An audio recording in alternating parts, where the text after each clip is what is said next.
नमस्कार, मैं एल के गौतम एडवोकेट आपका स्वागत करता हूं। 138 एनआई एक्ट यानी चेक बाउंस के केसेज।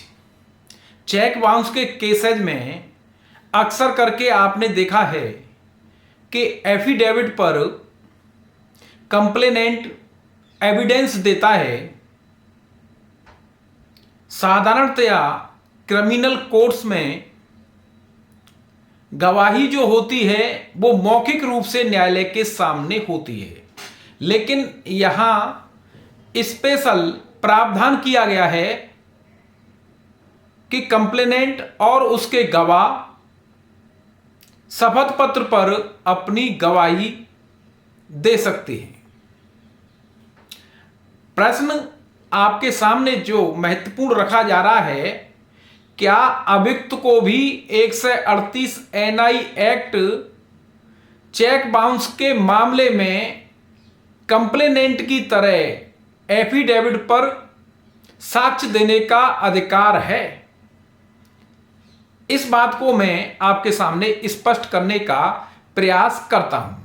धारा 145 एनआई एक्ट की धारा 145 उपधारा 1 ये कहती है कि परवादी का साक्ष्य उसके द्वारा शपथ पत्र पर दिया जा सकता है और न्याय संगत अपवादों के अधीन रहते हुए ऐसा साक्ष्य यानी शपथ पत्र किसी जांच, विचारण या अन्य कार्रवाई में साक्ष्य में पढ़ा जा सकेगा।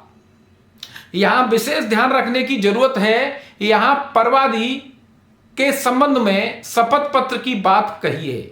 यहां अभियुक्त का कोई शब्द यानी एक्यूज का कोई शपथ पत्र प्रावधान में नहीं बताया गया है। यहां अगर बताया गया है तो केवल कंप्लेनेंट का। उपधारा 2 ये कहती है, न्यायालय उचित समझे तो अभियुक्त या अभियोजन के आवेदन पर ऐसे गवाहों को जिनकी वो परीक्षा करना चाहता है समन कर सकती है। यानी परीक्षा शब्द हुआ है और यहां अभियोजन और अभियुक्त के आवेदन पर अगर एप्लीकेशन नहीं दी गई कोर्ट को, तब कोर्ट जिन गवाहों की गवाही न्यायालय के सामने हुई है शपथ पत्र पर, प्रोसिक्यूशन के गवाह, उन्हें बुलाने के लिए बाध्य नहीं है। या तो अभियुक्त द्वारा या प्रोसिक्यूशन द्वारा, परवादी द्वारा आवेदन दिया जाएगा, तभी कोर्ट बुलाएगी। और यहां एग्जामिनेशन शब्द प्रयोग किया गया है, इसको मैं आगे स्पष्ट करता हूं। यह प्रावधान 145 का, इसके संबंध में माननीय सुप्रीम कोर्ट का case law messrs Mandvi cooperative bank limited बनाम Nimesh B Thakre criminal appeal संख्या 72/2010 हमारे लिए बहुत सहयोगी है। वो ये सारी बातों को स्पष्ट करती है, ये भ्रम को स्पष्ट करती है कि कंप्लेनेंट या एक्यूज किसे अधिकार है कि एफिडेविट पर एविडेंस दे सके।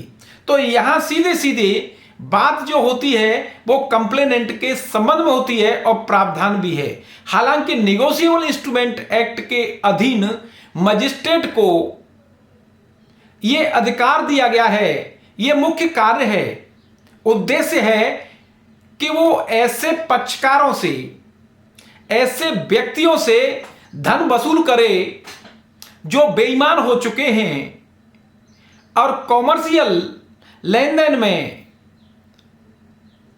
चेक देते हैं, भुगतान नहीं करते हैं या बेईमानी की नीयत से बिना फंड के चेक दे देते हैं। तब ये धन वसूली के संबंध में यहां एनआई एक्ट लाया गया। लेकिन व्यवस्था बिगड़ जब गई, जब बहुत सारे केसेस यहां फाइल होने लगे और दायरा बहुत बढ़ गया, कंप्लेंट्स आने लगी, क्योंकि अधिकतर चेक बाउंस हो रहे हैं। अब न्यायालय का समय प्रभावित होने लगा, क्रिमिनल कोर्ट्स में दूसरे मामले प्रभावित होने लगे, समय नहीं बचा। तब यह प्रावधान लाया गया कि एफिडेविट पर गवाही दी जा सकती है, जिससे जल्दी की जा सके और यह संभव बनाया जा सके, न्यायालय का समय बचाया जा सके। तो कंप्लेनेंट को यानी उसके गवाहों को गवाही देने में समय जो लग रहा था न्यायालय के सामने ऑरली, तो बहुत ज्यादा लग रहा था, तो यह व्यवस्था बना दी गई कि शपथ पत्र पर वो अपनी गवाही दे। इससे बहुत सारी सहूलियत हुई और समय बचा। यहां 145 उपधारा 1 के अधीन कंप्लेनेंट का ही एफिडेविट बताया गया है, अभियुक्त का एफिडेविट नहीं बताया गया है। तब कोर्ट को यह अधिकार नहीं है कि वो अभियुक्त से एफिडेविट लेकर के एविडेंस में ट्रीट करे, यानी एफिडेविट के माध्यम से कोई साक्ष्य ले। यहां केवल कोई अधिकार है तो कंप्लेनेंट को है, और वो उन गवाहों की परीक्षा के लिए उसे कॉल करेगा।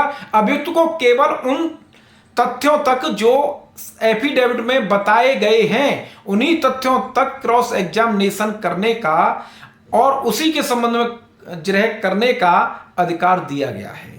तो अभियुक्त को शपथ पत्र के माध्यम से कोई गवाही देने का न्यायालय के सामने अधिकार नहीं है, न कोई प्रावधान है। ये मांडवी का केस जो है स्पष्ट करता है।